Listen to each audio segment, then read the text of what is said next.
défauts et de ses défaillances et de ses manques.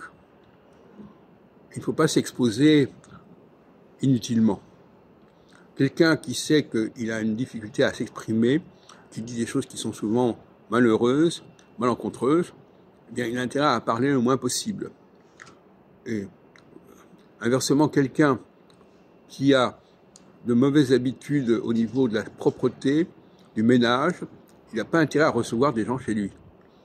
Parce que à ce moment-là, bon, donc il y a des luxes il y a des choses qu'on peut pas se permettre de faire.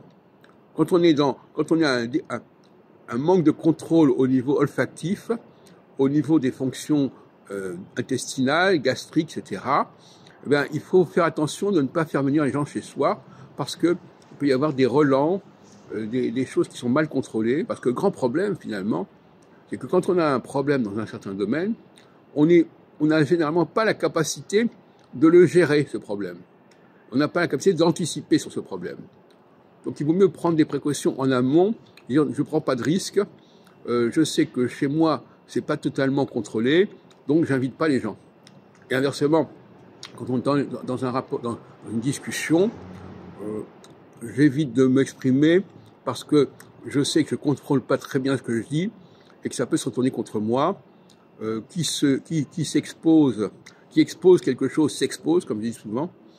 Et donc, et justement, il y a des gens qui, sachant très bien qu'ils ont une difficulté au niveau de la parole, au niveau de l'expression, eh bien, ils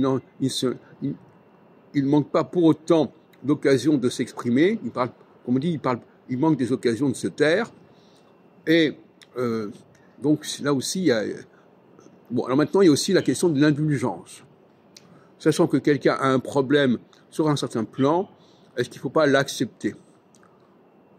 Est-ce qu'il ne faut pas tolérer que les gens se sentent mauvais quand ils sont intéressants à étudier et à écouter?